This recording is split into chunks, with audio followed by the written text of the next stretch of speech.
안녕하세요. 저는 5살 난 아들을 키우는 40대 초반의 여성입니다. 바쁘게 살아가는 사람들 틈에 섞여 평범하게 살아가고 있지만 제 인생에는 남들이 쉽게 믿지 못할 사연 하나가 숨어 있습니다. 오랫동안 가슴 깊이 눌러뒀던 그 이야기를 이젠 한 번쯤 풀어놔도 되겠다 싶어 이렇게 용기를 내보기로 했네요. 그럼 평화롭던 가정에 걷잡을 수 없는 소용돌이를 일으킨 종이 한 장의 기막힌 진실을 지금 바로 털어놔 보겠습니다. 아마 쉽게 상상하기 어려운 이야기를 만나게 되실 테니 기대 많이 하고 들어주시길 부탁드립니다. 저는 작은 디자인 회사에서 평범한 직원으로 일하던 사람이었어요. 그런데 일이 적성에 잘 맞아 즐겁게 일하다 보니 그 모습을 좋게 본 거래처 젊은 사장과 결혼까지 하게 됐습니다. 남편은 정말 대단한 사람이었어요. 맨손으로 시작해 의류 사업을 성공적으로 일궈낸 자수성가형 사업가였죠. 40이 간 넘은 나이에 서울의 작은 꼬마 빌딩 한 채, 상가 2곳, 그리고 신혼집까지 마련해둔 누가 봐도 번듯한 신랑감이었습니다. 친구들도 그런 남자를 만난 저를 부러워하고 친정 부모님도 흐뭇해하셨죠. 하지만 문제는 시어머니였어요. 어머님은 저를 처음 만난 자리에서부터 머뜩잖아 하시더니 결국 상견례 자리에서도 잡음을 만드시더군요. 종로의 한정식집에서 이루어진 상견례에서 시어머니는 저희 부모님께 제대로 인사조차 하지 않고 핸드백에서 노란 종이 한 장을 꺼내 상위에 펼쳐놓으셨어요. 그리고 알아보기 힘들 정도로 빼곡하게 무언가가 적혀있는 그 종이를 저희 부모님 쪽으로 밀며 입을 여시더라고요. 이거 요즘 서울에서 제일 용하다는 점쟁이한테서 받아온 사주풀이랑 궁합입니다. 한번 보시죠. 그 말씀에 먼저 대답하신 분은 저희 친정아빠였습니다. 아, 두 아이 궁합을 보신 겁니까? 중매도 아니고 연애 결혼인데 그런 것까지 보실 필요가. 하지만 아빠 말씀이 채 끝나기도 전에 시어머니가 인상을 쓰며 거칠게 말씀하셨어요. 보길 다행이죠. 보세요. 주영이 사주에 과부살이 끼었답디다. 한마디로 자기 사내 잡아먹는 팔자라 그겁니다. 그 순간 저희 친정엄마의 얼굴이 새하얗게 변하시는 게 보였어요. 아빠도 입을 꾹 다무신 채 들고 있던 물컵을 내려놓으셨죠. 저는 무릎 위에 올려놓은 두 손이 차갑게 식어가는 걸 느끼면서도 뭐라고 해야 할지 모르겠더군요. 그때 예비신랑이 떨어지는 목소리로 말했어요. 엄마, 그게 무슨 말씀이세요? 이런 자리에서 하실 말씀이 아니잖아요. 그래도 시어머니는 흔들리지 않으셨습니다. 이런 일에 할 말 못할 말이 어딨니? 너 하나 잘 키워서 성공시키려고 내가 이날 이때까지 어떻게 살아왔는데 누구 좋으라고 이런 결혼을 시키라는 거야? 그러게 내가 처음부터 너희 둘은 어울리지 않는다고 했잖니. 점쟁이가 그러는데 주영이가 우리 집에 시집 오면 너는 결혼하고 3년 안에 죽는다더라. 그것도 객사. 객사.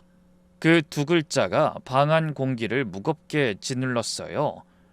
결국 보다 못한 저희 아빠가 헛기침을 한번 하시고 조용히 말씀하셨죠. 사돈, 주영이도 저희가 열심히 키운 귀한 딸입니다. 부모 앞에서 대놓고 그런 말씀하시니 가만히 듣고 있기가 어렵네요. 하지만 시어머니는 조금도 주저하는 기색이 없으시더군요. 왜요? 그게 엄연한 사실인데 난 이 결혼 절대 못 시킵니다. 내가 자식이 둘 있는 것도 아니고 딱 외아들 하나예요. 근데 아들이 잘못될 거 뻔히 알면서 어떻게 이런 결혼을 시키겠어요? 이건 결혼이 아니라 내 아들을 사지로 내모는 일이라고요.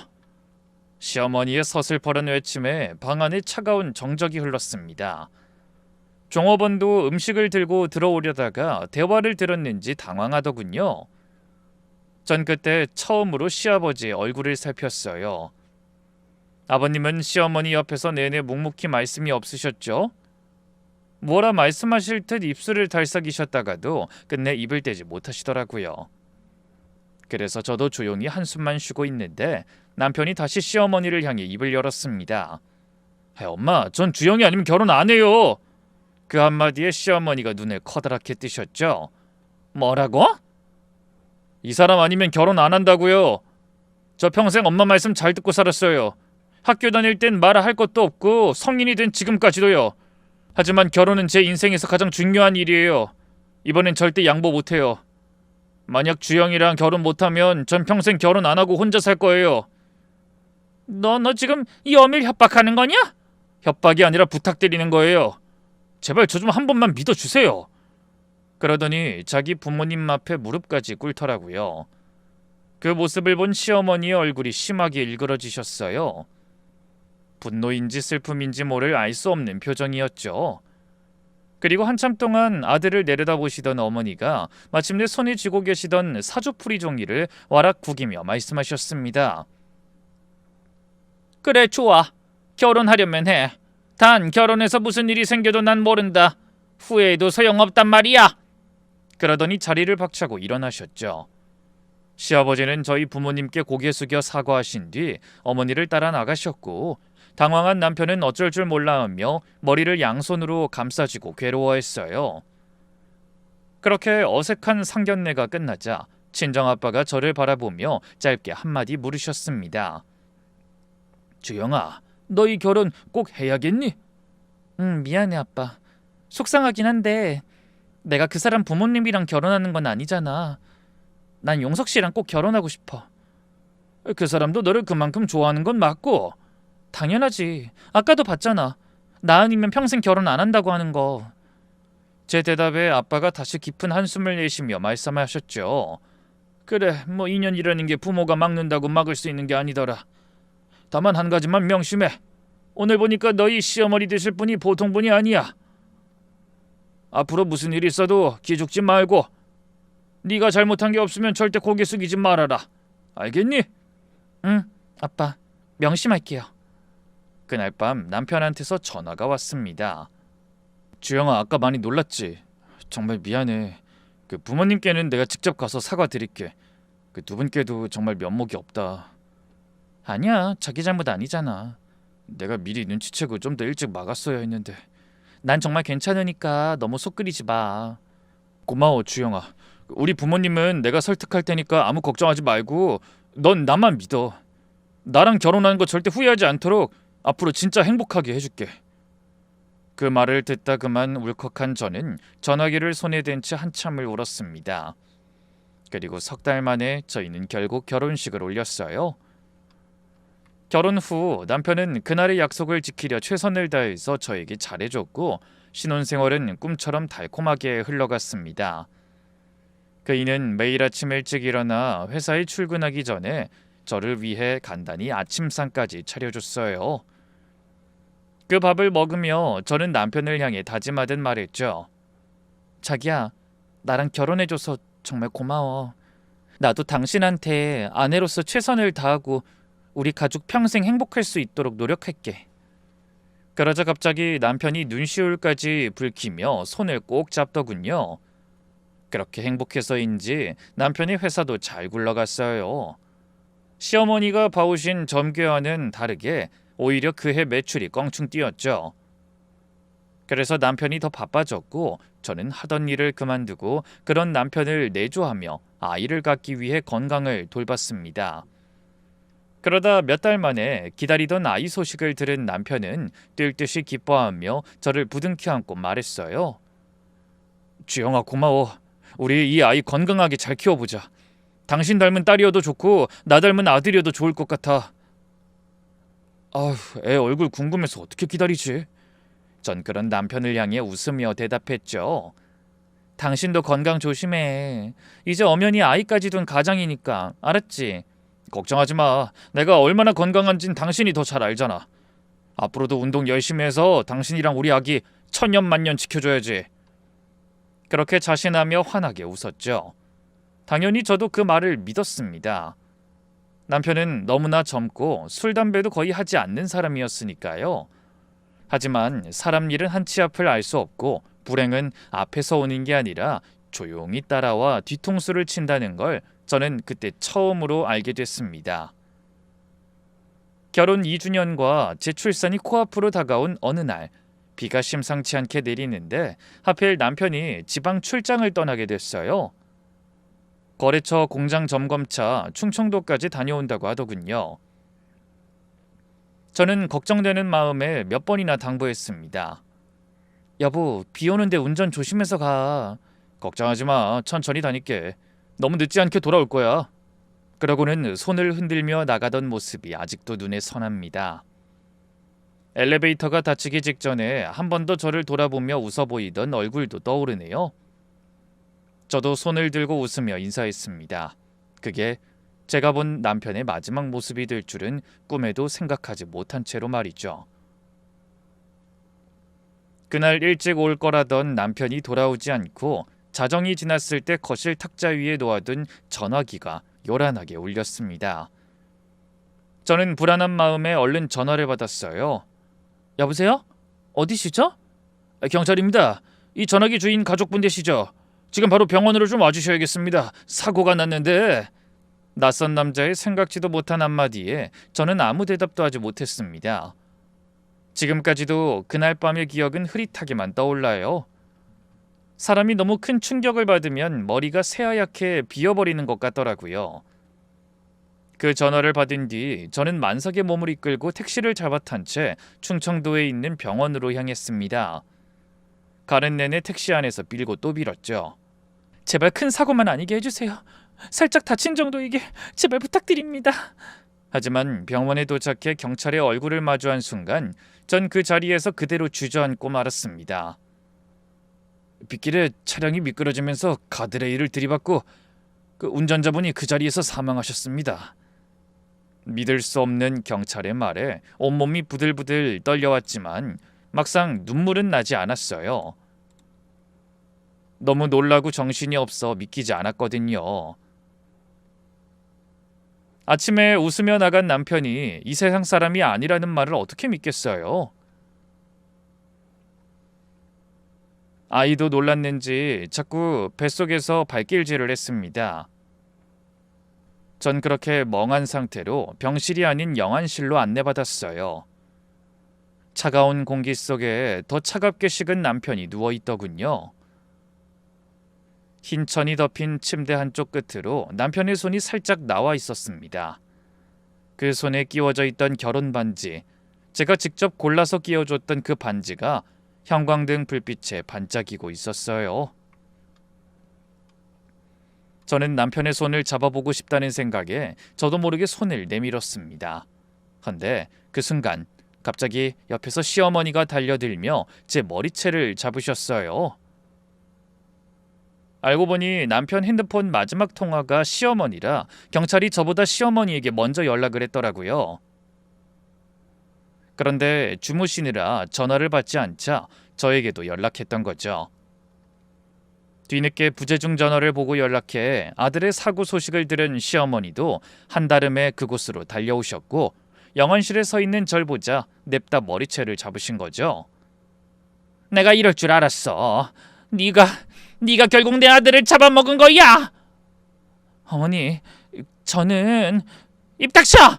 내가 그렇게 말렸는데, 내가 그렇게 막았는데. 점쟁이 말이 다 맞았잖아. 결혼한 지 3년도 안 돼서 객사할 거라고 그랬잖아. 네가 우리 용석이를 죽인 거야. 네가 불쌍한 내 아들을 제 명대로 살지도 못하게 만든 거라고. 시어머니는 제가 일부러 남편을 해코지라도 한 것처럼 소리치셨어요.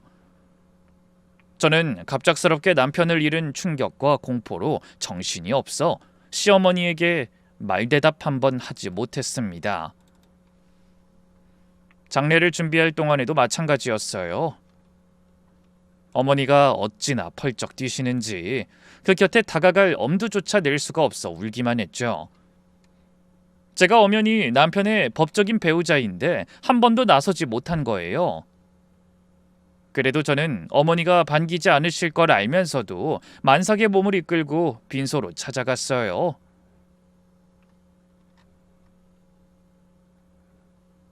하지만 역시나 입구에서부터 실랑이를 벌여야 했습니다. 시어머니가 친척 몇 분을 데리고 입구를 막아서고 계시더라고요. 한 발짝도 못 들어와! 네가 여기 들어오면 오늘 내가 우리 아들 옆에 누워 같이 황천길 건널 테니 그리 알아라. 하지만 저는 그대로 물러설 수 없어 무거운 몸으로 힘겹게 바닥에 무릎까지 꿇었습니다. 어머니, 한 번만요. 용석 씨 마지막 가는 길인데. 마지막 가는 길? 네가 잡아먹지만 않았어도 내 아들이 그 좋은 나이에 왜 마지막 길을 가? 한 걸음이라도 들어오기만 해봐라. 내가 어떻게 하는지. 당장 나가! 그때 저와 함께 온 친정엄마까지 시어머니에게 매달리다시피 사정하셨습니다. 사돈, 지금 얘 만삭입니다. 이러시면 안 됩니다. 진정하세요. 뭐요? 만삭? 내 자식이 죽었는데 지금 그깟게 중요해? 막말로 그 뱃속에 든 게 정말 내 아들 자식인지 아닌지 어떻게 알아? 저 여우 같은 게 우리 용석이 몰래 어디서 누구랑 뭔 짓을 하고 다녔는지 알게 뭐냔 말이야. 입에 담지도 못할 막말에 저는 말문이 막혀 눈물만 뚝뚝 흘렀어요. 조문객들이 빈소 한쪽에서 눈을 동그랗게 뜨고 그 모습을 바라보고 있었습니다. 어떤 사람들은 안타까움에 입을 틀어막기도 했지만 시어머니의 기세에 눌려 누구 하나 나서지는 못하더군요. 물론 그 자리에 시아버지도 계셨지만 끝까지 한마디 말씀도 없으셨습니다. 언제나 그렇듯 그저 한숨만 쉬며 지켜보셨죠. 평소에도 시어머니에게 단 한마디도 큰 소리 내지 않으신다는 건 알았지만 그런 결정적인 순간에도 나서주지 않으시니 섭섭한 마음이 들더라고요. 그 와중에 시어머니가 저를 향해 한 번 더 손을 뻗으셨어요. 당장 나가는 말 못 들었어? 우리 아들 옆에 단 한순간도 못 있게 할 거야. 어머니, 제가 그 사람 아니에요. 마지막으로 인사라도 제대로 할 수 있게 해주세요. 닥쳐! 난 너 같은 건 내 아들 짝으로 인정한 적 없어. 그러더니 갑자기 울고 있는 제 팔을 붙들어 빈소 밖으로 끌고 가려고 하셨습니다. 저희 엄마가 기겁하며 손을 때려 하셨지만 우악스러운 시어머니의 힘을 이기기엔 역부족이었죠. 그래서 저는 질질 끌려가다시피 빈소 밖으로 내쳐져 덜덜 떨기만 했습니다. 제 옆에서 친정엄마도 울고 계셨지만 시어머니의 요란한 절규가 모든 소리를 다 덮어버렸어요. 마치 그 자리에서 본인보다 자신의 죽음을 슬퍼할 사람은 없다는 걸 보여주려고 하시는 것 같다는 생각까지 들더라고요. 그러면서도 다시 한번 저를 향해 눈을 부라리며 엄포를 놓으셨어요. 불쌍한 내 아들, 가는 길이라도 편안할 수 있게 그 뻔뻔한 낯짝 들이밀지 마라. 이래도 계속 기웃거리면 우리 집안 출초상 나는 거 보게 될 거다. 알겠어? 그렇게 윽박지를 칠 때 마침 저희 친정아빠도 도착하셔서 시어머니를 말리셨어요. 사부인, 왜 이러십니까? 남편한테 마지막 인사하겠다는데 한 번만 들여보내주십시오. 미우나 고우나 며느리 아닙니까? 하지만 시어머니는 여전히 눈을 희번덕거리며 소리치셨죠. 며느리요? 누가 며느리라는 거예요? 이제 내 아들이 없으니 저 계집애는 우리 집안하고는 아무 상관도 없는 남이라고요. 사부인, 말씀이 너무 심하십니다. 어머니 법적으로 가족인데. 시끄러워요. 내 집안일은 내가 알아서 해요. 이제 다시는 볼 일 없는 그쪽은 괜히 남의 집 일에 나서지 말고 딸이나 챙겨서 빨리 나가기나 하라고요. 시어머니는 저희 엄마뿐 아니라 친정아빠를 향해서도 서슴없이 막말을 하셨어요. 결국 저는 빈소 밖에서 눈물만 흘리다 배가 뭉치고 아파 어쩔 수 없이 돌아서야 했습니다. 그때 차 안에서 친정엄마가 한 말씀이 아직도 잊히질 않네요. 주영아, 혹시라도 네 시어머니 억지 소리에 이상한 생각하는 거 아니지? 너 이번 일에 아무 잘못 없어. 알지? 알아. 근데 누구 잘못이든 그게 무슨 상관이야. 이제 그 사람이 없는데. 나는 아무리 욕을 먹고 머리를 뜯겨도 상관없으니 제발 그 사람만 돌아와 주면 좋겠어. 우리 애는 아빠 얼굴도 한번 못 보고. 그 말을 하다 또 눈물이 흘러 펑펑 울었습니다. 친정 부모님은 계속 우는 저를 혼자 신혼집으로 보내는 게 걱정된다며 친정으로 데려가셨어요. 만삭 임산부를 혼자 두기도 걱정되고 흥분한 시어머니가 언제 들이닥칠지 몰라 불안하다고 하셨죠. 저도 그런 부모님의 마음을 알 것 같아 망설이다 그러겠다고 했습니다. 제가 품고 있는 아이가 갑자기 떠난 남편이 남겨준 유일한 희망인데 혹시라도 아이까지 잘못된다면 저 혼자나마 온전한 정신으로 살아갈 자신이 없었거든요. 그래서 며칠 친정에 머무는 사이 남편의 장례식이 끝나버렸습니다. 저는 시어머니의 눈치가 보여 제대로 빈소에 들어가지도 못하고 계속 먼 발치에서만 떠나는 남편의 마지막 모습을 눈물 속에서 지켜봐야 했죠. 그러다 며칠 후 마음을 조금 다스린 후 옷가지를 챙겨오기 위해 친정엄마와 함께 신혼집으로 향했습니다. 인부복도 챙겨야 하고 곧 태어날 아기를 위해 사뒀던 베넷 저고리도 가져와야 했죠. 그리고 무엇보다 남편과의 추억이 있는 물건이라도 하나 가지고 있어야 출산할 때 마음이 안정될 것 같더라고요. 그런데 현관문 앞에 서서 아무리 비밀번호를 눌러도 자꾸 빨간불이 들어왔어요. 저는 한참을 고민하다 흔들리는 눈빛으로 엄마를 바라보며 물었습니다. 엄마, 이상해. 비밀번호가 왜 안 맞지? 다시 한번 차분히 눌러봐. 손이 떨려서 그런 거 아니야? 하지만 아무리 여러 번 시도해봐도 마찬가지였어요. 분명 제가 멀쩡히 며칠 전까지도 드나들던 신혼집의 비밀번호가 갑자기 바뀌어 있었습니다. 제가 당황해서 어쩔 줄 모르고 있을 때 마침 옆집 아주머니가 나오시다가 절 보시고는 깜짝 놀라셨어요. 어머나 새댁, 몸은 괜찮은 거야? 얘기는 들었어. 미리 알았으면 빈소에라도 갔을 텐데. 뒤늦게 알았지 뭐야. 세대 걱정도 되고 갑자기 이사를 가서 인사도 못해 아쉬웠는데 이렇게라도 얼굴 보니 안심되네. 근데 뭐 잊은 물건이라도 있어? 저는 예상치 못한 이웃의 말에 깜짝 놀라 소리쳤습니다. 네? 이사라뇨? 제가요? 그래, 그 집 시어머니가 그저께 짐 빼면서 그러시던데. 인부 몇 사람 데리고 들어가서 아내 짐 다 드러내셨는데. 혹시 세댁은 몰랐던 거야? 비밀번호도 바꾸시던 것 같던데? 짐을 드러냈다고요? 그래, 큰 이사 트럭으로 짐 빼는 거 내가 봤어. 세댁이 충격 때문에 친정에 있는 사이 시어머니가 나서서 신혼살림 정리해 주신다길래 난 그런 줄 알았지. 그러고는 매일같이 아들 생각난다며 집에 드나드시던데 오늘은 안 오셨나? 그 말씀을 듣고 저는 자리에 그대로 주저앉고 말았습니다. 흥분한 저희 친정엄마는 현관문을 쾅쾅 두드리며 외치셨죠. 사돈 안에 계세요? 문 좀 열어주세요.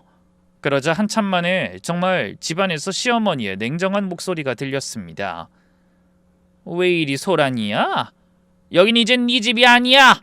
우리 아들이 뼈 빠지게 번 돈으로 산 내 아들 집이지. 저희 엄마는 기가 막혀 탄식을 토해내며 답하셨어요. 사돈, 그런 말씀이 어디 있습니까? 이 나라에는 엄연히 상속에 대한 법이 있고 절차가 있어요. 법 좋아하시네. 내 아들 돈만 보고 들러붙은 그런 꽃뱀 같은 화상한테 돈 주라는 법이 어디 있어?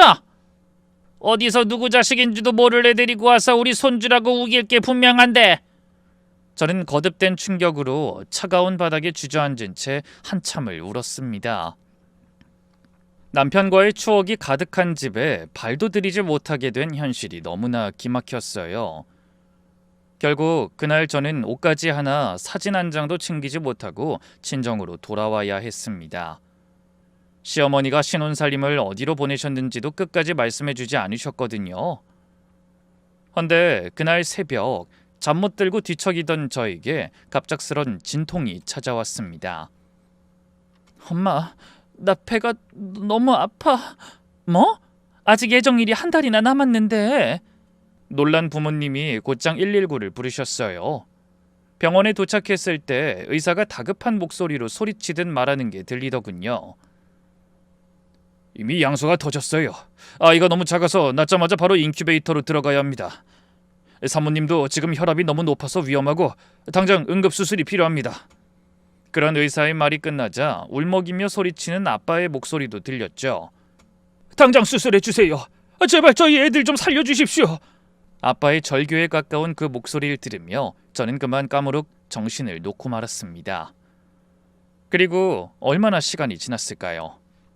병실에서 눈을 뜨니 엄마가 눈물로 범벅이 된 얼굴로 제 손을 잡으며 말씀하셨어요. 아들이야 주영아. 1.9kg라 작긴 하지만 혼자서 숨도 잘 쉰다. 걱정할 거 없어. 저는 아이의 작은 손가락 한번 잡아보지 못한 채 인큐베이터 안에 들어가 있는 모습만 지켜봤습니다. 용석 씨, 우리 아이가 태어났어. 다행히 건강한 것 같아. 용석 씨가 우리 아이 잘 자랄 수 있도록 꼭 지켜줘. 부탁이야. 신생아 중환자실 유리 너머로 손바닥보다 조금 큰 아이가 작은 가슴을 들썩이는 게 보였습니다. 가느다란 줄을 잔뜩 매달고 있는 모습에 심장이 쪼그라드는 것 같았죠. 코에는 산소 호스가 끼워져 있고 발바닥에는 작은 체열 자국도 보였어요. 그 작은 몸으로 어떻게든 험난한 세상을 살아가기 위해 애쓰는 것 같아 가슴이 찢어지더군요. 불쌍한 우리 아기. 아빠 얼굴 한번 못 보고 엄마 품에도 안겨보지 못한 우리 아기. 저는 그 모습을 한참 동안 바라보다가 끝내 참았던 눈물을 쏟았습니다. 그런 저를 엄마가 조용히 달래주며 말씀하셨어요. 주영아, 우는 건 여기까지만 하자. 이제 넌 혼자가 아니야. 정신 차리고 애 잘 키워야 해. 알았지? 저는 눈물을 흘리면서도 고개를 격하게 끄덕였어요. 응, 엄마. 우리 아기 위해서라도 내가 정신 바짝 차릴 거야. 두고 봐. 그이도 항상 우리 곁에 있을 테니까. 그렇게 저는 아이를 생각하며 굳은 결심을 했습니다. 앞으로 또 어떤 험난한 일이 닥쳐와도 아이만은 꼭 지켜내겠다고요. 하지만 그런 결심을 하고 채 하루도 지나지 않아 병실 문이 거칠게 열리며 아이와 저의 행복을 위협하는 강적이 병원에 나타났습니다. 바로 저희 아빠로부터 출산 소식을 전해들은 시어머니셨어요. 제가 아이 낳은 사실을 알리지 말자던 친정엄마에게 아버지가 이렇게 말씀하셨거든요. 그래도 그건 아니지. 외아들 하나 떠나고 유일한 손주가 태어난 건데 애가 건강하게 태어났다는 걸 알려는 드려야 해. 혹시라도 손주를 보면 마음이 좀 진정되실지도 모르고. 하지만 아이가 태어났다는 걸 알고 병실에 들이닥친 시어머니의 표정 어디에서도 기쁨이라곤 찾아볼 수 없었죠. 애 어딨냐? 내 손주라고 인정하려면 일단 얼굴부터 봐야 할 거 아니야. 저는 긴장됐지만 기는 죽지 않기 위해 노력하며 당당하게 소리쳤습니다. 어머니, 애는 아직 너무 작아서 인큐베이터에 있어요. 그래도 얼굴은 볼 수 있을 거 아니야. 어딘지 당장 말이나 해라. 그래도 제가 말이 없자 시어머니가 제 대답은 듣지도 않으시고 간호사 한 명을 붙들고 거의 끌고 가다시피 신생아실로 향하셨어요. 저는 친정엄마의 부축을 받으며 수술한 지 얼마 되지도 않은 몸을 일으켜 그 뒤를 따라가야 했습니다. 그런데 신생아들 모여있는 인큐베이터 앞에 도착한 시어머니가 안내를 받고 안쪽을 한참 들여다보시더니 갑자기 큰 소리로 코웃음을 치셨죠. 하! 어디서 저런 시꺼먼 애를 데려다 놓고 내 손주라고 우기는 거야? 어머니, 애한테 그게 무슨 말씀이세요? 닥쳐! 우리 용석이 어릴 적 사진 못 봤어? 살이 뽀얗고 이마가 반듯해서 얼마나 예뻤는데 저렇게 못난 애가 내 손주일 리가 없어. 저는 어이가 없어 말문이 막혔습니다. 그래도 시어머니는 멈추지 않고 복도에서 지나가는 사람들이 다 듣도록 큰 소리로 외치셨어요. 너 솔직히 말해라. 저 애 우리 용석이 자식 아니지? 대체 누구 자식이야? 어머니, 억지 소리 좀 그만하세요. 억지는 무슨? 너 같은 게 내 아들 몰래 어디서 무슨 짓을 하고 다녔는지 누가 알아? 우리 용석이가 결혼 2년 만에 죽은 게 그냥 우연인 줄 알아? 다 너 같은 박복하고 더러운 팔자 때문에 애 끼가 눌려서 일찍 간 거야. 근데 억울하게 떠난 내 자식 돈까지 다 너랑 저 아비도 모르는 애한테 들어가는 꼴을 내가 어떻게 봐? 그제야 저는 시어머니의 진짜 속셈을 어렴풋이 알아챘습니다. 어머니가 그토록 저와 아이를 부정하는 진짜 이유, 그건 바로 남편이 남긴 유산 때문이었어요. 서울에 있는 꼬마 빌딩 한 채, 상가 2곳, 신혼집으로 쓰던 30평대 아파트, 그리고 의료회사 지분까지 그 모든 것의 1순위 상속인이 법적으로 저와 갓 태어난 아이였기 때문에 호락호락하게 아들의 유산을 넘기기 싫으셨던 거죠. 그래서 아이가 떠난 남편의 애가 아니라고 하며 저와 손주를 한 번에 상속받을 자격이 없는 사람이라 우기고 싶으셨던 겁니다. 시어머니는 연신 소리치며 아이가 자기 손주가 아니라고 발악하셨고, 그 소리에 복도를 지나가던 사람들이 힐끔거리며 계속 저희를 쳐다봤어요. 저는 더 이상 문제 일으키고 싶지 않아 입을 꾹 다물었지만 그 순간에도 시어머니는 결정적인 한마디를 날리셨죠. 그렇게 결백하다면 유전자 검사라도 받아라. 만약 애가 용석이 친자라고 나오면 그날로 내가 더는 뭐라고 하지 않음마. 물론 그럴 리가 없지. 애가 내 손주 아니다에 손목을 건다. 결국 참다 못한 저도 주먹을 꼭 쥐며 이렇게 대답했습니다. 좋아요. 그까짓 거 못 받을 이유 없어요. 대신 약속은 꼭 지키세요. 친자만 확인되면 저희 앞에 더는 나타나지 마시고 용석 씨가 남긴 유산에도 일절 간섭하지 마세요. 뺏어간 집도 신혼살림도 다 내놓으시고요. 그 말에 시어머니가 콧방귀를 끼며 조롱하듯 말씀하셨죠. 이제야 본색을 드러내는구만. 좋다. 너도 명심해. 제가 우리 용석이 자식이 아니라고 나오면 너는 내 아들 돈에 손도 대지 말고 조용히 물러나는 거야. 알겠어? 그러고도 한참을 시어머니한테 시달리다 겨우 병실로 돌아온 저는 한숨을 쉬며 친정엄마를 향해 푸념했습니다. 엄마, 어머니가 노리시는 건 우리 아기가 아니라 그이가 남긴 재산이었어. 그렇겠지. 내가 만삭인 며느리를 그렇게 매몰차게 내쫓을 때부터 알아봤다. 근데 이제 어떻게 할 거니? 애 아빠가 없는데 무슨 수로 검사를 받아? 분명히 방법이 있을 거야. 내가 어떻게 해서든 우리 애 권리 찾아주고 내 결백도 증명할 거야. 말은 그렇게 했지만 막상 검사를 어떻게 받아야 할지 막막했어요. 남편은 이미 한 좀 재가 되어 납골당에 안치된 뒤였는데 뭘 맡겨서 검사를 받아야 할지 모르겠더라고요. 그때 떠오르는 게 남편이 쓰던 물건이었어요. 신혼집에 칫솔이나 머리카락이라도 남아있을지 모른다는 생각이 들었습니다. 그래서 며칠 뒤 몸이 조금 회복되자 저는 친정엄마와 함께 다시 신혼집으로 향하며 비밀번호를 알기 위해 시어머니께 미리 연락을 드렸어요. 어머니, 유전자 검사 받으려면 그이 칫솔이나 면도기, 머리카락이라도 있어야 해요. 집에 한번 들어가게 해주세요. 그래? 알았다. 내가 가서 기다릴 테니 마음껏 찾아봐라. 그러더니 어머니가 순순히 집안에 들어가는 걸 허락해 주시더군요. 뜻밖이었지만 그때는 별 의심 없이 그 말씀을 고지고대로 믿었습니다. 헌데 시어머니가 직접 문을 열어주셔서 들어간 집안을 보자 전 그 자리에서 그대로 굳어버리고 말았어요. 안에는 정말 아무것도 없었습니다. 신혼살림으로 아늑하게 꾸며져 있던 공간은 텅 비었고 당연히 화장실 세면대 위 칫솔 꽂이는 물론 바닥에 짧은 머리카락 한 올도 없었어요. 당연히 남편이 사용하던 면도기나 빗도 보이지 않았죠. 저는 허탈함에 울먹이며 물었습니다. 어머니, 그이 물건들 다 어디 갔어요? 가구랑 가전은 그렇다 치고 사소한 물건까지 다 버리신 거예요? 당연하지. 나보고 부모 앞서 떠난 자식 물건 그대로 두고 보면서 힘들게 살라는 거냐? 그래서 짐 빼고 청소업체 불러서 깨끗하게 다 치웠다. 청소업체요? 아니, 어머니, 이렇게 싹 치워두셨으면서 도대체 유전자 검사는 어떻게 하라고 그러시는 거예요? 그래도 칫솔이나 빗 하나 정도는 남겨두셨어야죠. 이제 하다하다 내 핑계를 대려고? 다 네가 캥기는 게 있으니 그러는 거지. 결백하면 어떻게든 방법을 찾으면 될 일 아니냐? 제가 답답함에 가슴을 쥐어뜯자 곁에서 지켜보던 친정엄마도 깊은 한숨을 토해내며 말씀하셨어요. 사부인 정말 너무하시네요.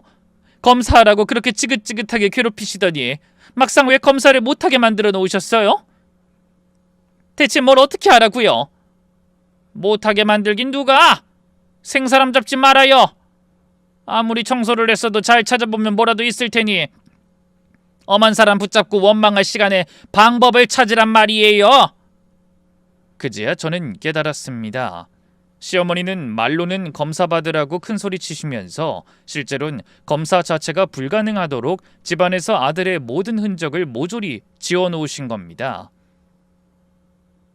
그렇게 저를 들들 볶아 제풀에 떨어져 나가게 하려는 게 아닌가 하는 생각이 들더군요. 결국 아무것도 찾지 못한 채 집에서 나와 친정으로 돌아오는 차 안에서 친정엄마가 끝없이 한숨을 쉬셨습니다. 대체 어쩌라는 건지 사람을 피말려 죽일 작정인가?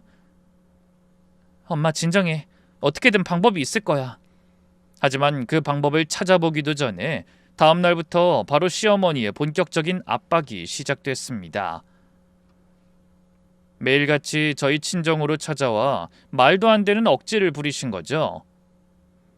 어떤 날은 아침 일찍, 어떤 날은 저녁 늦게 시도 때도 없이 들이닥치셔서 똑같은 말씀만 반복하셨어요. 너 어차피 우리의 자식도 아니네. 이용하지 말고 좋은 말로 할 때 깨끗하게 상속 포기각서에 도장 찍어.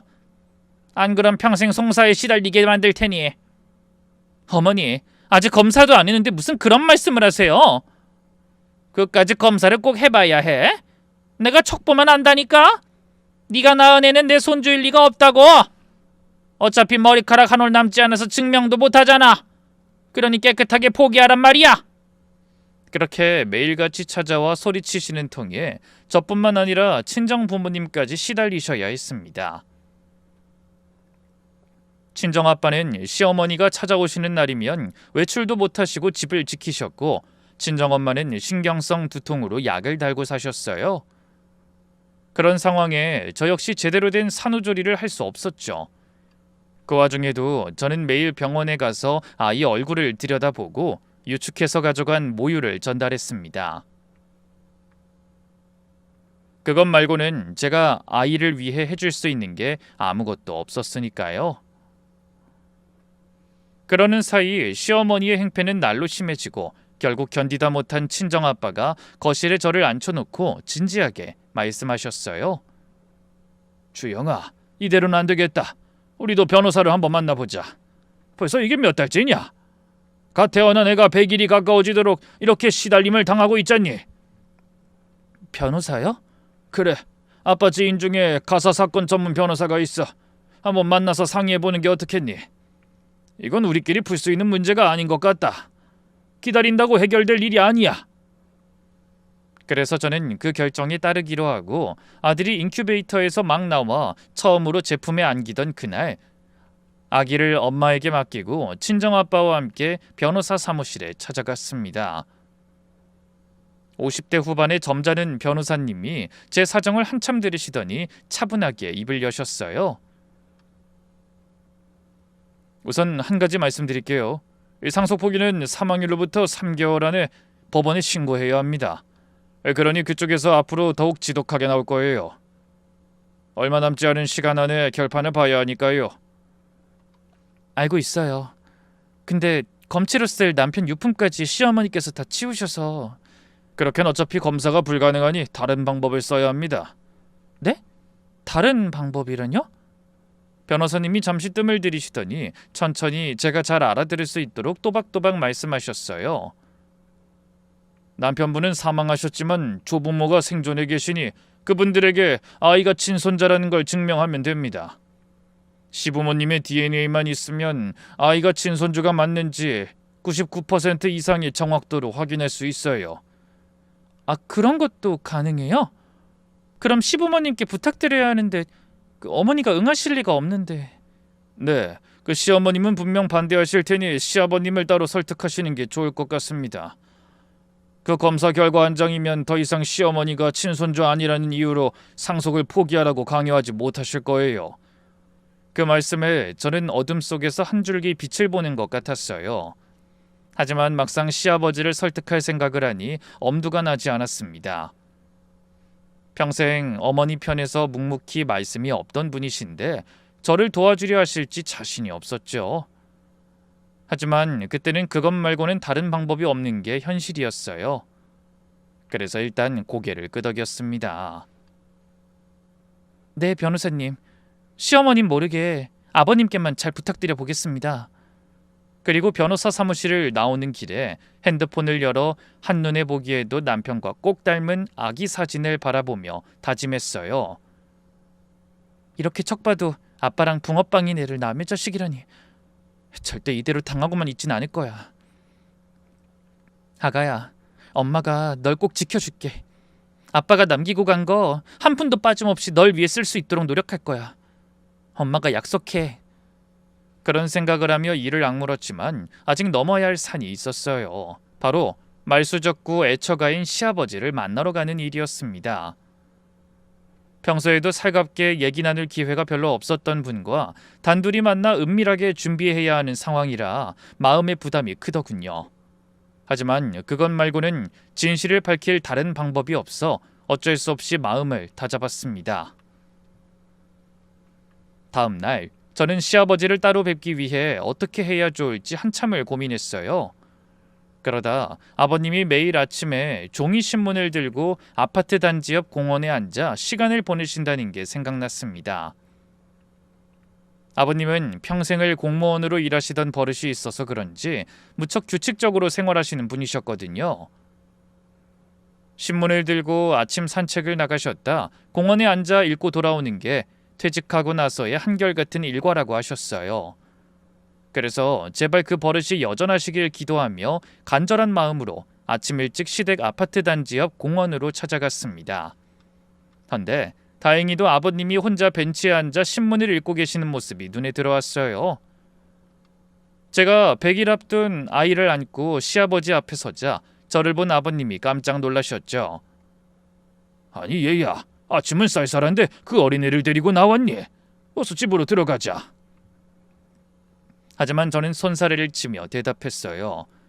아니에요, 아버님. 애는 따뜻하게 입혀서 괜찮아요. 그리고 어머님 안 계실 때 꼭 드릴 말씀이 있어서 찾아온 거예요. 그러면서 어리둥절한 표정으로 서 계신 아버님에게 제품에 안긴 아이의 얼굴을 슬쩍 보여드렸습니다. 아버님, 손자 좀 봐주세요. 벌써 100일이 코앞인데 제대로 얼굴 한번 못 보셨죠? 어때요? 그이랑 많이 닮지 않았어요? 시아버지는 한참 동안 아이 얼굴을 들여다보시더니 마침내 굵은 눈물 한 방울을 떨어뜨리셨어요. 그래, 우리 용석이 어릴 때랑 똑 닮았구나. 특히 눈매가 아주 판박이다. 네, 근데 어머님은 왜 자꾸 그런 말도 안 되는 말씀을 하시는 걸까요? 이제 저희 친정에도 자꾸 찾아오셔서 더 이상 버틸 수가 없는 상황이에요. 저도 억울한 소리 더는 듣고 싶지 않고요. 그래서 검사를 해야 하는데 어머님이 그이 물건을 다 치우셔서 뭐 남은 게 하나도 없어요. 그래, 상황은 대충 나도 알고 있다. 미안하구나.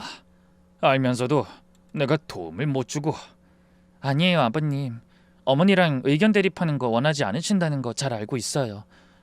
그런데 이번엔 어쩔 수 없이 부탁을 드려야 할 것 같아요.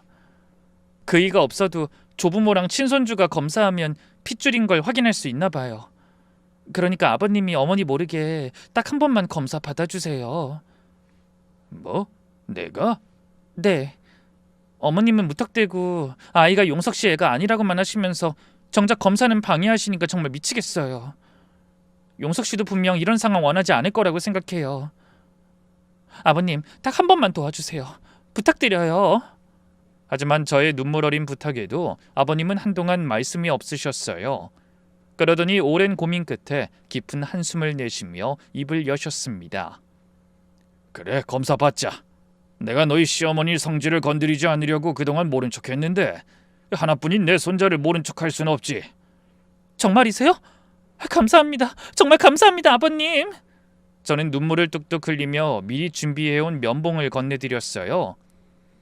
아버님은 떨리는 손으로 그 면봉으로 입안을 닦고 혹시 모른다고 머리카락 몇 가닥도 뽑아주셨죠. 저는 아버님께 거듭 고개 숙여 인사를 드린 뒤 서둘러 변호사 사무실로 달려가 아이의 머리카락과 아버님에게서 받아온 것들을 맡겼습니다. 결과가 나오기까지는 일주일이 걸린다고 하더군요. 저는 오직 사랑스러운 아이의 얼굴을 보며 그 힘든 시간을 견뎠습니다. 그리고 일주일 뒤 드디어 변호사님에게 연락이 왔더군요. 저 결과가 나왔는데 사무실로 한번 나와 주셔야겠어요. 직접 보시는 게 낫겠습니다. 변호사님의 목소리가 심상치 않아 의아한 마음이 들었지만 검사 결과는 확실할 거라고 생각해 별 걱정 없이 서둘러 변호사 사무실로 달려갔어요. 그런데 변호사님의 표정이 무척이나 어둡더라고요. 저와 함께 간 친정아빠가 뭔가 불안한 표정으로 먼저 물으셨죠. 왜 그러세요, 변호사님? 뭔가 안 좋은 결과가 나왔나요? 그게 시아버님과 아이는 핏줄 관계가 성립하지 않습니다. 유전자 불일치로 나왔어요. 생각지도 못한 결과에 저는 입을 떡 벌린 채 아무 말도 하지 못했습니다. 대신 저희 아빠가 목소리를 높여 다시 한번 물으셨어요. 아니 그게 사실입니까? 말도 안 됩니다. 그럴 리가 없는데 검사가 잘못된 거 아닙니까? 하지만 변호사님은 고개를 저으며 답하시더군요. 아니요, 그럴 가능성은 아주 희박합니다. 그렇다고 제가 따님의 결백을 의심하는 건 아닙니다. 근데 검사 결과는 이렇게 나왔고 검사가 잘못됐을 확률도 거의 없습니다. 아빠와 저는 영문을 모르겠다는 얼굴로 서로를 바라봤어요. 그러다 제가 간신히 마음을 추스르고 다시 물었죠. 변호사님, 그럼 이게 어떻게 된 일이란 말씀이세요? 전 이 상황이 도저히 이해가 안 되는데. 헌데 그때 갑자기 사무실 문이 벌컥 열리더니 뜻밖의 인물이 의기양양한 표정으로 나타났습니다. 너무나 갑작스러운 등장이라 저는 그만 말문이 막혀 자리에 앉은 채 그대로 굳어버리고 말았어요. 변호사 사무실에 나타난 사람이 다름 아닌 저를 꽃뱀 취급하는 시어머니였기 때문이죠. 머릿속이 텅 비어버리는 느낌이 들더라고요. 어머니는 이미 검사 결과를 알고 오신 건지 저를 향해 고래고래 소리치셨어요. 하! 내가 진작에 네 본색을 알아봤지. 그것 봐라, 내가 뭘 했어. 애가 우리 용석이를 하나도 안 닮았다고 했지. 이런 괘씸한 것, 하늘이 무섭지도 않아? 저는 억울한 마음에 눈물이 차올라 이를 악물며 변명 아닌 변명을 했습니다. 어머니, 이건 무언가 잘못된 거예요. 이럴 수가 없다고요. 시끄럽다. 검사 결과를 네 눈으로 똑똑히 보고도 그런 소리야? 간도 큰 것 같으니라고. 이런 결과 나올 줄 모르고 나 몰래 도둑고양이처럼 시아버지까지 꼬셔서 검사를 받았냐? 긴 말 필요 없어. 당장 상속 포기해라. 도장 찍으라고 당장. 그러더니 시어머니가 가방에서 상속 포기각서를 꺼내 책상에 펼쳐놓고 제 손목을 우악스럽게 잡아 끄셨어요. 친정아빠가 눈을 부릅뜨고 막아서며 외치셨죠. 사부인, 갑자기 나타나서 이게 무슨 짓입니까? 하! 그 아비의 그 딸이지. 내 아들 유산 좀 빼돌려보려고 용을 썼을 텐데 이런 결과가 나와서 어쩌나? 당신들이 오죽 뻔뻔했으면 편들어줘야 할 변호사가 나한테 결과 보러 오라고 전화를 다 했겠어? 이제 당신들은 끝났어. 그러더니 기세가 하늘을 찌를 듯 소리소리 지르셨습니다. 한데 그때 변호사님이 책상에 또 다른 서류 한 장을 내밀며 차분하지만 단호한 목소리로 말씀하시더군요. 아직 한 가지 확인할 일이 더 남았으니 좀 진정하시고 자리에 앉으시죠. 그 말씀에 다시 제 손목을 잡으려던 시어머니도 멈칫하고 변호사님을 바라보셨어요. 변호사님은 담담한 얼굴로 손을 들어 소파를 가리키며 말씀하셨죠. 지금부터 아주 중요한 사실을 한 가지 더 확인해야 하니 잠시만 제 얘기에 집중해 주시겠어요? 그 담담하면서도 거역할 수 없는 태도에 시어머니도 주춤거리며 자리에 앉으시더군요. 순식간에 사무실이 조용히 정리되자 변호사님이 깊은 숨을 내쉬고 책상에 올려뒀던 서류를 펼치며 말씀을 시작하셨어요. 사실 제가 아버님의 유전자 검사를 맡기고 하루 뒤에 또 다른 검사를 한 가지 더 맡겼습니다. 그건 제가 두 분 모르게 시아버님을 만나 부탁드린 겁니다. 저는 전혀 몰랐던 새로운 사실을 듣고 눈을 동그랗게 뜨며 물었어요. 네? 저희 아버님한테요? 아, 그래서 아버님 연락처를 물어보신 거예요? 저한테 그냥 진술에 도움될 만한 걸 여쭤보고 싶다고 하셨잖아요. 제 말을 들은 변호사님이 심각한 표정으로 대답하셨습니다. 아버님이 호의적으로 검사에 응해주셨다는 말씀을 듣고 어쩌면 저희 쪽에 더 도움을 주실 수도 있지 않을까 해서 한번 연락을 드려봤습니다. 다름이 아니라 어머님의 칫솔을 좀 가져다 주실 수 있는지 여쭤본 거죠. 예상치 못한 변호사님의 말씀에 그 자리에 있던 모든 사람이 화들짝 놀랐어요. 특히 손까지 떨 만큼 놀란 제가 물었네요. 아니, 그럼 저희 아버님 말고 어머님도 유전자 검사를 받으셨다는 거예요? 굳이 뭐 때문에? 변호사님이 저를 향해 고개를 끄덕인 뒤 입을 여시더군요. 네, 그렇죠. 물론 두 분 중에 한 분만 핏줄인 게 확인되면 그럴 필요는 없습니다만 만일의 경우라는 게 있으니까요. 짧지 않은 세월 가정사를 담당하다 보니 여러 가지 가능성을 염두에 두지 않을 수가 없더라고요. 그런데 역시나 오늘 뜻밖의 결과를 받고 보니 제 판단이 옳았다는 생각이 드네요. 헌데 그런 변호사님의 말씀을 듣던 시어머니의 얼굴이 일순간 굳어지는 게 보였습니다. 그 이유가 변호사님의 입을 통해 곧 밝혀졌어요. 어머님과 손자는 99.9%의 확률로 친조모와 친손주 관계가 성립했습니다. 여기 서류에도 명시돼 있죠. 그 순간 방 안에 찬물을 끼얹은 것 같은 소름 끼치는 침묵이 흘렀습니다. 시어머니는 의기양양하게 들고 계시던 상속 포기각서를 바닥으로 스르르 떨어뜨리셨어요. 저희 친정아빠는 그때까지도 변호사님의 말씀이 이해되지 않는다는 듯 멍한 표정으로 물으시더군요. 아니 변호사님, 그게 무슨 말씀입니까? 아이가 시아버지하고는 친족관계가 아닌데 시어머니한텐 친손주가 맞다고요? 네, 그렇습니다. 그 말이 무슨 뜻인지 모르시겠습니까? 저는 아빠와 달리 한순간에 그 모든 것이 이해됐어요. 아이는 분명 시어머니의 친손주가 맞았지만 아버님의 핏줄은 아니었습니다. 그 말은 즉 그이가 시어머니의 친자식은 맞지만 아버님의 자식은 아니었다는 말이 되는 겁니다. 죽은 제 남편과 시아버지가 친자관계가 아니니 당연히 제 아이와 아버님 사이에는 핏줄 관계가 성립하지 않은 거예요. 40년 넘게 시어머니가 숨겨온 엄청난 비밀이 그 유전자 검사 한 번으로 만천하에 드러나게 된 겁니다. 자신이 부정한 일을 저질러서 낳은 아들을 시아버지의 친아들인 것처럼 속이며 살아오신 거죠. 가공할 진실이 드러나자 그 서슬퍼렇던 분이 갑자기 자리에서 벌떡 일어나 어쩔 줄 몰라 하시다 갑자기 사무실 한가운데서 다리가 풀려 그대로 주저앉으셨어요. 저는 이를 갈며 검사 결과지 2장을 들어 시어머니의 발치에 내던졌습니다. 기가 막혀서 어머니 뭐라고 말씀을 좀 해보세요. 그러니까 핏줄에 그렇게 따지시던 분이 정작 본인은 40년이 넘게 모두를 속이면서 남의 자식을 남편 자식으로 둔갑시켜서 살아오신 거예요?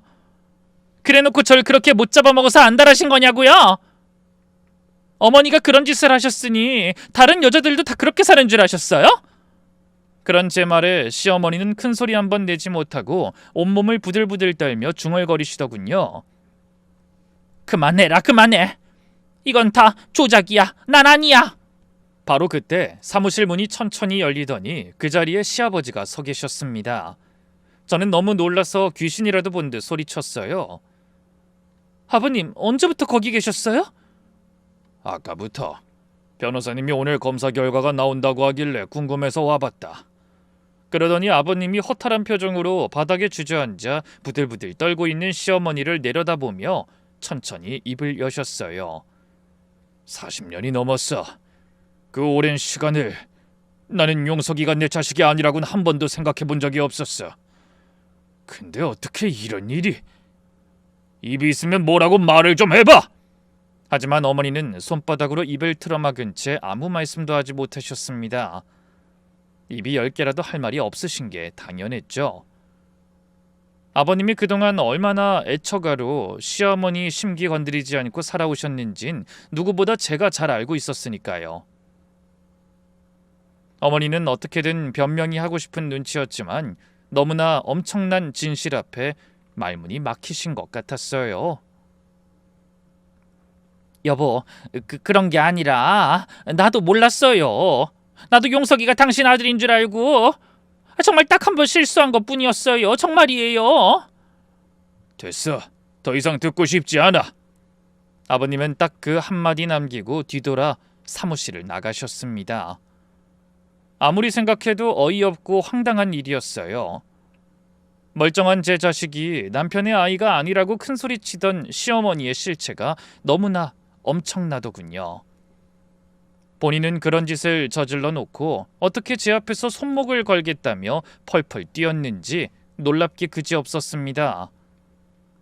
결국 며칠 뒤 아버님은 다시 그 변호사 사무실을 찾아 시어머니와의 이혼 소송을 시작하셨어요. 40년이 넘게 속아온 세월과 평생 누르고 살던 한이 한꺼번에 터져나온 거죠. 시어머니는 어떻게든 버티려고 매달리신 눈치였는데 아버님의 마음은 고작 그딴 사과 한마디로 돌아설 수 있는 상태가 아니었습니다.